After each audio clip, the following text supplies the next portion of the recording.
On April 18, 1906 at 5:12 a.m., a magnitude 8.25 earthquake destroyed the city of San Francisco and took the lives of 3,000 residents. It is still considered one of the worst natural disasters to hit the United States and stands as the greatest loss of life from a natural disaster in California's history. Jim Lazaris is a San Francisco resident whose grandfather survived the quake. San Francisco was the business center for the western United States, west of Chicago. And the city its commercial heart was destroyed, and probably the biggest single insurance loss ever. Half the people were homeless. You had 200,000 people homeless, and virtually the entire economic heart of the city destroyed. Prior to 1906, Chief Sullivan had forecasted and warned about the possibility for natural disasters, such as an earthquake, to strike the city.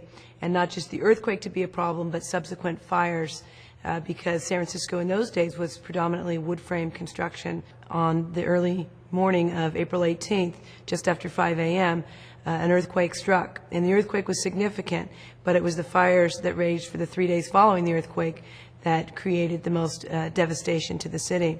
They fought fire for days and days without many breaks, without the communication equipment that we have today, the respiratory protective equipment that we have.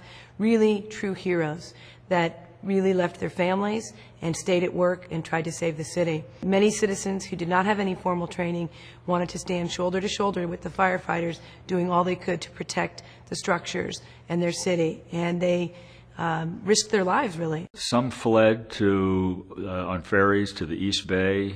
Oakland became the city of refuge for most. Many stayed in parks. The Army sent every tent that was available in the United States by rail car, and you had hundreds of thousands of people living in tent camps. And then eventually earthquake cottages. When you have multi-generations living in a community, whether it's New Orleans, whether it's San Francisco, you're dedicated to that history. Your roots are here. Downtown San Francisco, homes to 200,000 people, plus the commercial core of the city, was reestablished within 3 years through the dedication of a lot of people like my grandfather and the help of companies like Fireman's Fund that were local companies headquartered here that had an interest in seeing the city rebuilt.